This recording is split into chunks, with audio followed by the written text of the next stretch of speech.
Module 37. Gérer le chantier. Je vous souhaite la bienvenue dans ce nouveau module de la formation gratuite Acheter un immeuble et gagner gros. Je vous invite à vous abonner pour être tenu au courant de la sortie des nouveaux modules. Et si vous avez une question, n'hésitez pas à la mettre dans les commentaires. Notez bien que pour chaque module, il y a également une version écrite. Elle est juste en dessous dans la description. Gérer un chantier n'est pas une mince affaire. Il va falloir faire preuve de régularité et de professionnalisme afin que le chantier soit suivi correctement. Pour que votre investissement soit nickel, il faut que le chantier se passe bien. C'est ce que nous allons voir dans ce module en indiquant ce qu'est une vraie visite de chantier. Nous verrons également ce qu'il faudra surveiller.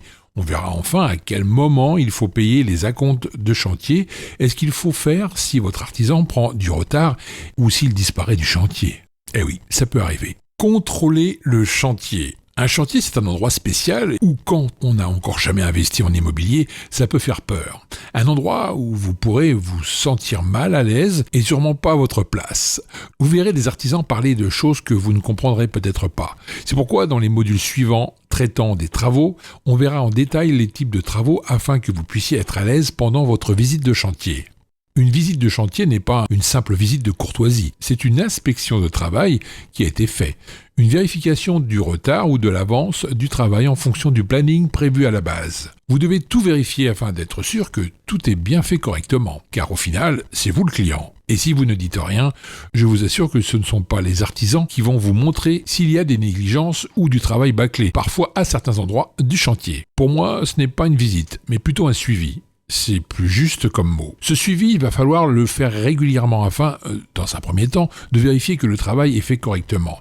Mais également pour montrer aux artisans que vous êtes présent, que vous surveillez. Plus les artisans auront de liberté et plus ça peut être problématique pour vous. Sauf si vous connaissez bien votre équipe et que vous avez déjà fait plusieurs chantiers avec eux. Dans ce cas-là, ce n'est pas pareil. Un suivi régulier, c'est au grand minimum une visite par semaine. Mais le mieux est d'avoir au moins 2 visites par semaine. Les artisans apprécieront également, ils pourront vous remonter en personne les interrogations ainsi que les soucis qu'ils peuvent y avoir. Vous pourrez ainsi régler rapidement les soucis quand vous serez présent. En voyant votre présence régulièrement, les artisans auront plus intérêt à faire du bon travail et à terminer le chantier dans les temps.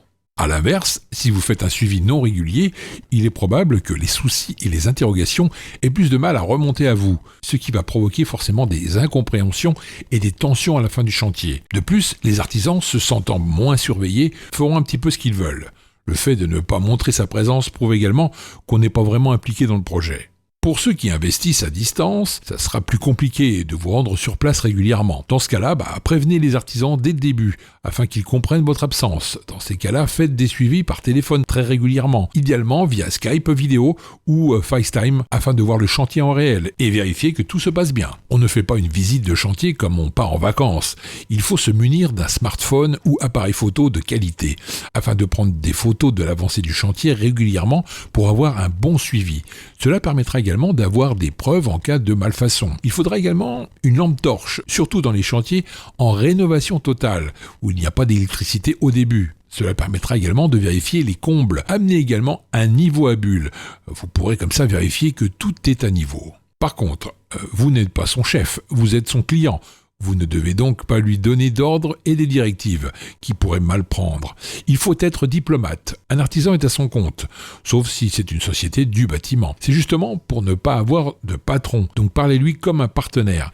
Si vous voyez des erreurs, ne lui parlez pas de façon méchante. Dites-lui simplement qu'il y a une petite erreur et qu'il faudrait la modifier. Si vous avez sous-traité le chantier à un maître d'œuvre ou à un architecte, dans ce cas-là, ça sera beaucoup plus simple. C'est le prestataire qui devra faire ce travail de vérification et de suivi de chantier. Puis ensuite, il vous remontera les informations. En revanche, avoir un prestataire qui gère le chantier ne vous soustrait pas à faire des visites par vous-même, pour bien sûr voir l'avancée du chantier. Comme on dit, on n'est jamais mieux servi que par soi-même. Il n'y a que moi qui sais ce que je veux exactement sur mon chantier.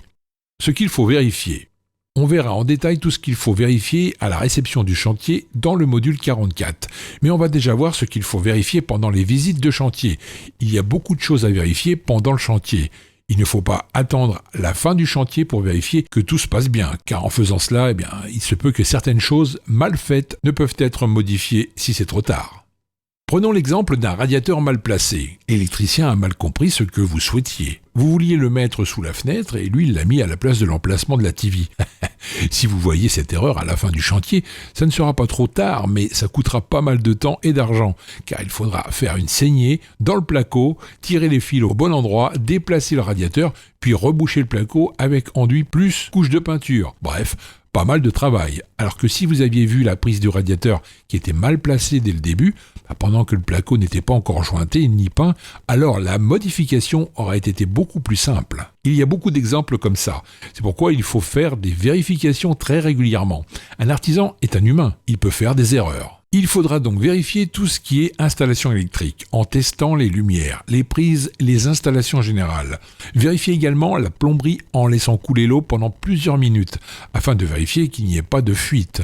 Enfin, vérifier tout ce qui est chauffage, afin de vérifier qu'il fonctionne bien. Vérifiez également tout ce qui est esthétique. Sur le mur, il ne doit pas y avoir de traces de bandes à joints ou de trous. Tout doit être net et lisse. La peinture ne doit pas avoir de coulure. Le carrelage doit avoir des joints nets et non dégueulasses, comme on peut le voir régulièrement. Vérifiez tout ce qui a été mis dans le devis en détail. Reprenez tout, point par point, afin de relever les éventuelles erreurs. Vous venez de vous créer un deuxième métier, c'est la question des artisans. Vous verrez, lorsque les artisans ne se connaissent pas, vous allez voir des appels pour des broutilles. Généralement, s'ils sont intelligents, ils sauront se gérer eux-mêmes et se parler. Mais pour cela, vous devrez avoir fait ensemble une réunion de chantier avant le début du chantier avec tous les artisans avant de voir qui fait quoi et quand ça sera fait. Vous ferez tous ensemble un planning afin que tout soit bien clair dans la tête de chacun. Cela permettra à chaque artisan de partir sur de bons rails.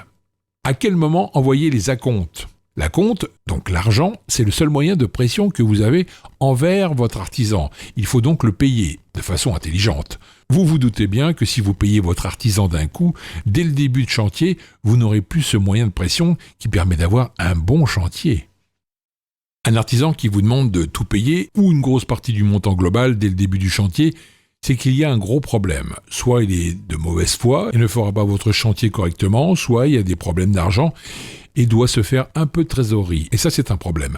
Car un artisan qui ne sait pas gérer son argent, ce n'est pas bon signe. De manière générale, et surtout si votre artisan qui achète le matériel pour le chantier, placo, peinture, parquet, colle et joint, etc., il lui faudra un acompte dès le début de chantier afin qu'il puisse acheter ce matériel.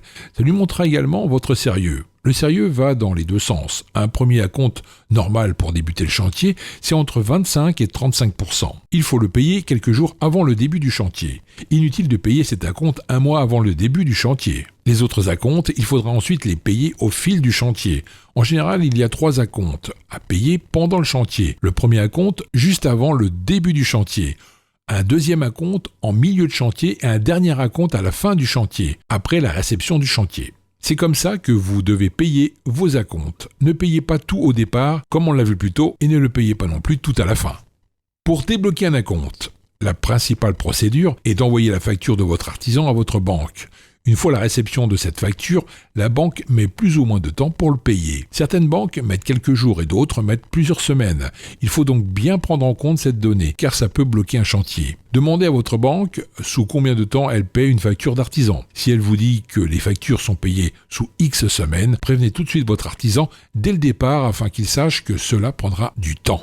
Pour mon cas perso, lors de mon premier chantier, la banque avait mis tellement de temps pour payer le premier acompte, 1 mois, que le chantier était bloqué. L'artisan a attendu de recevoir son acompte, évidemment pour commencer. J'ai donc perdu du temps, donc de l'argent, et l'artisan commençait à perdre confiance. Un investisseur intelligent doit toujours prévoir ce genre de choses, pour ne rien laisser au hasard. La facture de votre artisan doit être cohérente. Exemple, pour une rénovation totale, la banque risquera de refuser de payer la facture si celle-ci fait 3 lignes, une perte de temps supplémentaire. Toutes les mentions obligatoires doivent être indiquées, mais également la désignation des travaux en détail. Si c'est une rénovation totale, la facture devra facilement faire 4 à 5 pages. L'artisan est en retard. C'est ce qui va arriver au moins une fois dans votre vie d'investisseur. Vous pouvez être sûr que sur un de vos chantiers, vous aurez du retard. Mais il ne faut pas avoir peur ou être stressé pour autant, car en tant qu'investisseur intelligent, vous avez prévu ce genre de situation. En effet, c'est très rare qu'un chantier ne prenne pas du retard, surtout les gros chantiers où il y a des inconnus à la base que l'on ne peut pas connaître afin de commencer le chantier. Pour prévenir ce genre de soucis, imaginons que vous vous êtes mis d'accord avec l'artisan pour que le chantier dure 3 mois. Eh bien, dans votre tête, dites-vous que le chantier durera 4 mois. Ainsi, vous ne serez pas stressé. Si vous avez prévu de faire rentrer un locataire au 3e mois, repoussez-le au 4e mois. Idem, si vous aviez prévu d'autres impératifs de date. Faites comme si le chantier sera terminé dans 4 mois. En revanche, si vous voyez que l'artisan a vraiment du retard, car il n'est pas sérieux et qu'il enchaîne plusieurs chantiers en même temps, là c'est problématique. Il va falloir taper du poing sur la table et faire comprendre à l'artisan que vous n'appréciez pas cela. Dans tous les cas, il faut mieux régler cela à l'amiable. Et dans 90% des cas, cela se résout facilement. Il ne faudra pas rentrer en conflit dès le début, sinon vous pourriez braquer l'artisan. Il faut parler et essayer de comprendre ce qui ne va pas. Regardez ce que vous pouvez faire ensemble pour résoudre les soucis et repartez sur de bonnes bases. Puis, il faudra faire un nouveau planning ensemble. L'artisan verra que vous êtes de son côté et que vous souhaitez que ça s'arrange. Il sera donc plus enclin à vous aider. Ce genre de souci arrive fréquemment lorsque vous faites un mauvais suivi de chantier. Mais si vous êtes présent régulièrement, il aura du mal à déserter le chantier trop régulièrement. L'artisan est parti. Perdre un artisan est très problématique, car il faudra trouver un autre artisan, ce qui n'est pas facile. Mais en plus, vous devrez trouver un artisan qui accepte de reprendre les travaux d'un autre artisan. Et beaucoup refusent, car ils ne savent pas ce qui a été fait avant. Un artisan engage sa décennale sur un chantier. Il doit donc s'assurer que le travail de l'artisan qu'il a déserté soit bien fait. C'est surtout vrai pour du travail d'électricité ou de plomberie, car c'est un travail très technique qui demande des compétences spécifiques. Si vous avez essayé de suivre la procédure précédente, mais que l'artisan ne répond plus et ne vient plus sur le chantier, dans ce cas-là, vous n'aurez pas le choix de prendre un autre artisan. Envoyez un recommandé à l'artisan dès que vous vous rendez compte qu'il ne répond plus.